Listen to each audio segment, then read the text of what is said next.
स्वागत है आप सबका आपके YouTube channel history with me में। और बड़ी ही इंपॉर्टेंट बात करने जा रहे हैं। बात ऐसी है कुछ कि नेहरू युवा केंद्र संगठन में जो अभी वैकेंसी आई थी डिस्ट्रिक्ट यूथ कोऑर्डिनेटर की और टाइपिस्ट क्लर्क की और MTS वाले बच्चों के लिए, उसका रिजल्ट आउट हो चुका है, उसके एडमिट कार्ड डाउनलोड हो रहे हैं। अब इंटरव्यू आने वाला है, तो डिस्ट्रिक्ट यूथ कोऑर्डिनेटर में ये इंटरव्यू के बारे में बताने वाला हूँ कि हाउ टू क्वालिफाई इंटरव्यू, आपको जो है ना उसके लिए प्रिपरेशन कैसे करनी है, क्या की चीज़ें जो आपके लिए अति महत्वपूर्ण आपको जाननी चाहिए अगर आप नेहरू युवा केंद्र संगठन का इंटरव्यू देने जा रहे हैं। ठीक है, तो सबसे पहली बात कि आप इंटरव्यू देने जा रहे हैं तो आपका जो इंटरव्यूअर है, सारी मोटी बात कहूँगा, एकदम जो रियल में है तभी आप सिलेक्ट हो पाएंगे, अन्यथा नहीं। तो जो इंटरव्यूअर होता है बच्चों, वो टॉप मोस्ट का आदमी होता है, मतलब कि उसे उस फील्ड की महारत हासिल होती है। ठीक है, अगर आप उसके सामने कुछ मतलब कि बन ठन के कुछ फरेबी टाइप का, कुछ दिखावा टाइप का अगर आप करते हैं तो वो पहले आपको जो है ना रिजेक्ट लिस्ट में डाल देता है। ठीक है, तो सबसे पहली बात कि आप जो है ना वहाँ जाके कोई दिखावा नहीं करेंगे, बहुत ही स्मार्ट बनने की कोशिश नहीं करेंगे।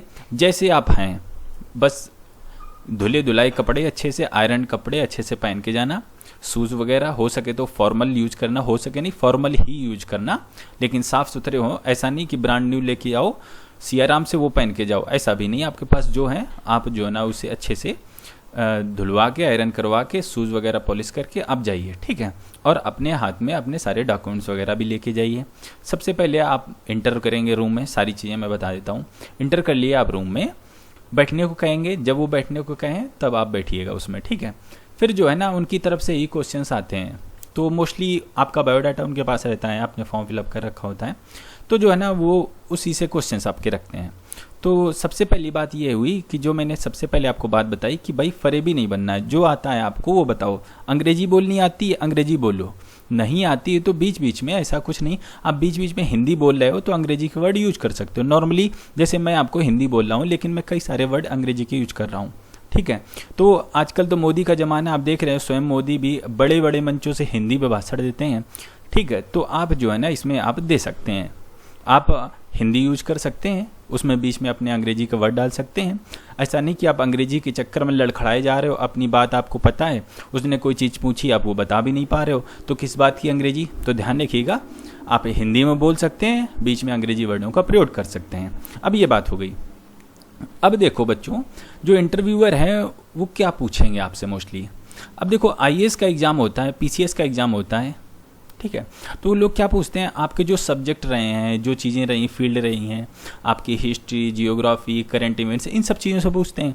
लेकिन आपका भर्ती होने जा रहा है नेहरू युवा केंद्र संगठन में, तो आपको बच्चों मोस्टली जो आपसे चीज़ें पूछी जाएंगी कि आपको जो है ना इसी से रिलेटेड, कि आप ऐसा पूछ सकते हैं कि आप क्या जानते हैं नेहरू युवा केंद्र संगठन, आप क्यों जॉब करना चाहते हैं। आखिरकार आपके लिए SSC की तैयारी कर सकते हो, रेलवे NTPC में वैकेंसी आ रखी है, आप वहाँ जा सकते थे, लेकिन आप नेहरू युवा केंद्र संगठन में क्यों आए, ऐसा क्या आपको खींच के लाया, ऐसा आपको क्या दिखा नेहरू युवा केंद्र संगठन में कि आपको खींच के लाया। ठीक है, तो ऐसे क्वेश्चंस होंगे। और ये लोग पूछ सकते हैं इस संगठन के बारे में कि भाई ये करता क्या है, आप मतलब इस संगठन का काम क्या है। तो ये सारी चीज़ें इस संगठन के बारे में आपको हर चीज़ तैयार करनी। ये इसकी ऑफिशियल वेबसाइट है, आप चले जाएगा नेहरू युवा केंद्र संगठन .com डालिएगा, आप इसमें आ जाएंगे। अबाउट अस का ये सेक्शन बना है, यहाँ पर आप देखेंगे अबाउट नेहरू युवा केंद्र संगठन, ऐसे ही आप क्लिक कर देंगे तो आपको ये कुछ खुल के आएगा। तो जब ये खुल के आएगा तो ये बड़ी महत्वपूर्ण चीज़ आपके सामने खुल के आई है। अब आपको ये सारी चीज़ें कम से कम 3 से 4 बार आपको पढ़ लेनी है। जो मोटी बात है ये आपको रिमेम्बर कर लेनी है कि 1972 में इसकी स्थापना हुई। ठीक है, किस लिए स्थापना हुई, objective of providing rural youth avenues to take part in the process of Indian building as well providing opportunity to the development of their personality and skills। तो सबसे पहले 1972 में नेहरू युवा केंद्र की स्थापना हुई थी। तो ये नेहरू युवा केंद्र 1972 में सरकार किसकी थी, इंदिरा गांधी की। तो क्योंकि ये इसलिए याद, क्योंकि 71 में लगी थी इमरजेंसी, तो जो है ना इसलिए इंदिरा गांधी की सरकार थी, तभी जो है ना इन्होंने बनाया था इसका नेहरू युवा केंद्र। तो इसमें जो है ना इनका मोटो ये था, इनका लक्ष्य ये था कि जो रूरल की पब्लिक है उन्हें स्किल्स के बारे में पता चले, उनकी पर्सनालिटी डेवलप हो, तो इन चीज़ों के लिए इन्होंने इसकी गठन किया। ठीक है, अब इसके बाद क्या हुआ, 1987 से 88 में नेहरू युवा केंद्र संगठन, इसका नाम बदल दिया। पहले देखिए क्या नाम था, नेहरू युवा केंद्र, अब 1987 में इसका नाम बदल के रख दिया नेहरू युवा केंद्र संगठन, मतलब संगठन जोड़ दिया गया। ठीक है, अब इस समय जो 1987-88 के समय में सरकार थी राजीव गांधी की, तो राजीव गांधी के समय में जो है ना ये काम कर दिए गए। अब इसका जो है ना किसकी मिनिस्ट्री के अंदर में लाया, government of India ministry of youth affairs and sports के अंडर में इसे ला लिया गया। ठीक है, तो धीरे धीरे साल गुजरते गए, ये डेवलपमेंट होता गया इस ऑर्गेनाइजेशन का, इसने यूथ क्लब वगैरह विलेज में सेट हो गए। ठीक है, basic objective of the creation youth club to render community support through the development initiative, मतलब ये सारे यूथ को एम्पावरमेंट करना, मोस्टली इनका काम क्या है, नेहरू युवा केंद्र संगठन जो ये बने हैं यूथ को एम्पावरमेंट करना, मतलब यूथ के लिए जो आज का नौजवान युवा है उसे कैसे स्किल्स सिखाई जाए, टेक्निकल स्किल हो गई, कंप्यूटर स्किल हो गई। ठीक है, और जो है ना बैंकिंग स्किल्स हो गई आपको। ठीक है, आपको जो है ना कैसे कैरियर डिसाइड करने, कई सारी चीज़ें हो जाती हैं। स्पोर्ट्स हो गया, स्पोर्ट्स में इसका बहुत ज़्यादा योगदान रहता है कि युवाओं को खेल की तरफ जो है ना उनका रुझान बनाया जाए, ऐसे टूर्नामेंट वगैरह करवाए जाएँ, ये सब जो है ना यही नेहरू युवा केंद्र संगठन के काम है।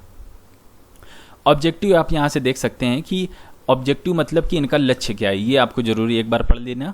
ये क्या है, to involve the rural youth in the national building activity, मतलब कोई राष्ट्रीय अगर एक्टिविटी हो रही है तो उसमें जो है ना रूरल मतलब गांव के युवाओं का उसमें योगदान होना चाहिए। जैसे कि मान लीजिए कोई आपको जो है ना एक तो नेशनल इवेंट, मान लीजिए स्पोर्ट्स ले लीजिए, कोई आपको इंटरनेशनल या नेशनल इवेंट्स हो रही हैं तो उसमें गाँव के भी बच्चे निकल के आने चाहिए, तो ये लोग काम करते हैं। ठीक है, और citizen of modern secular technology वगैरह, इनके अंदर जो आज के युवा हैं इनके अंदर स्किल्स भरना, टेक्नोलॉजी भरना, उन्हें सिखाना, ये सारी चीज़ें इनके काम है। ठीक है, और जो है ना ये कई जगह काम करता है, आप देख सकते गुड सिटीजनशिप, मतलब कि एक अच्छे नागरिक बनाना इस केंद्र संगठन का काम होता है। ठीक है, और जो है ना सेकुलर वेज, मतलब कि कोई जाति धर्म संप्रदाय का प्रचार न करना, skill development, helping you to adopt productive and organisation behaviour, ये सारी चीज़ें बनी रहती हैं। और इनका स्पोर्ट्स में, कल्चरल में, लोकल डेवलपमेंट में इनका योगदान बना रहता है। तो इस तरह जो है ना इसकी बातें हमने देख ली। और जो है ना नेटवर्क ऑफ वॉलंटियरशिप, कई सारे अभी देखा होगा आपने कि 12,000 वॉलंटियर्स की भर्ती आई। तो वॉलंटियर्स क्या होते हैं, स्वयं सेवक होते हैं। तो स्वयं सेवक की सहायता से जो है ना एक इनके पास एक अच्छा नेटवर्क होता है।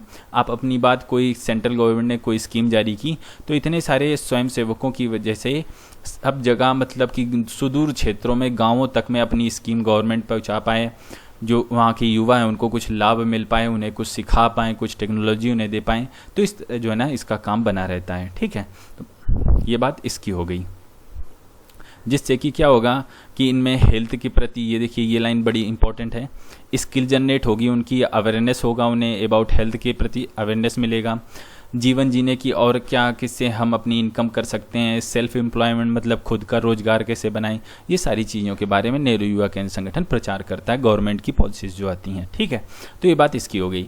तो आप कह सकते हैं कि सर हम इसमें इसलिए आए हैं कि हम जो है ना देखा होगा कि गाँव के बच्चों को चीज़ें नहीं पता चल पाती हैं। ठीक है, कई सारी वैकेंसी आती बढ़िया बढ़िया निकल जाती हैं। ठीक है, और हो सकता है उनके अंदर बच्चों गांव के हैं, उनके पास कैपेबिलिटी हो। रनिंग की इतनी इवेंट होती है, देखिए 1600 मीटर, 800 मीटर, 100 मीटर स्प्रिंट वगैरह लॉन्ग रन होती है आपकी। तो जो है ना गाँव के बच्चे उसमें क्यों नहीं जा पाते, क्योंकि उन्हें चीज़ें पता ही नहीं चल पाती हैं, खेल ही नहीं पाते वो। वरना आप गाँव के देखो एक से एक धावक होते हैं, आर्मी वगैरह में आप जाके देखो मोस्टली गांव के बच्चे होते हैं। तो यही ये काम करता है कि गांव के बच्चों को भी निखार के लाया जाए और उन्हें जो है ना सब चीज़ें सिखाई जाएं। तो मोस्टली हम इसलिए इसमें काम करना चाहते हैं। आप कह सकते हो कि भाई हमें जो है ना ऐसे बच्चों को निकाल के लाना है, ये चीज़ें गांव तक नहीं पहुंच पाती हैं, इसलिए हम इसमें काम करना चाहते हैं। और हम जो है ना जो गांव के बच्चे उन्हें ये चीज़ें बताएंगे, जिससे जो है ना देश का भला होगा और उनका भी भला होगा। तो आप ऐसे करके आप अपनी भावना उन्हें बता सकते हैं कि हम इसलिए नेहरू युवा केंद्र संगठन ज्वाइन करना चाहते हैं। तो इसकी मोटी मोटी चीज़ मैंने आपको बता दी है। ठीक है, तो अबाउट अस के बारे में, स्ट्रक्चर के बारे में आप इनका देख सकते हैं, ये आपके इंपॉर्टेंट हो सकती है। ये पूछा जा सकता है कि भाई ये जो नेहरू युवा केंद्र संगठन है किस मिनिस्ट्री के अंतर्गत आता है, तो आप बता सकते हैं ministry of youth affairs and sports. इसके जो है ना जो मंत्रीगण हैं इसके बारे में देख लीजिएगा। ये मिनिस्ट्री के जो लीडर हैं वो कौन हैं उनके बारे में देख लीजिएगा। बोर्ड ऑफ गवर्नर्स आते हैं, हेडक्वार्टर्स इसके कहाँ कहाँ है इसके बारे में देख लीजिएगा। स्टेट ऑफिस मतलब जो आपके 29 स्टेट हैं आपकी स्टेट, जिस स्टेट से आप जो है ना फॉर्म भर रहे हो, तो उस स्टेट में देख लीजिए कहाँ पर जो है ना इसका ऑफिस है। ये चीज़ें बड़ी इंपॉर्टेंट है। नेहरू युवा केंद्र टोटल कितने, 600 इतने 623, और यूथ वॉलेंटियर्स कितने इसके पास, 12,000 के आसपास। यूथ क्लब कितने, 1.69 लाख के आसपास। तो ये इसकी जो है ना मोस्ट इंपॉर्टेंट चीज़ें मैंने आपको बता दी। आप ज़रूर नेहरू युवा केंद्र संगठन के बारे में सारी जानकारी आप इसी वेबसाइट से लीजिएगा। आप कहीं और जाने की ज़रूरत नहीं, क्योंकि यही ऑथेंटिकेट है, मतलब कि यही जो है ना प्रमाणित है।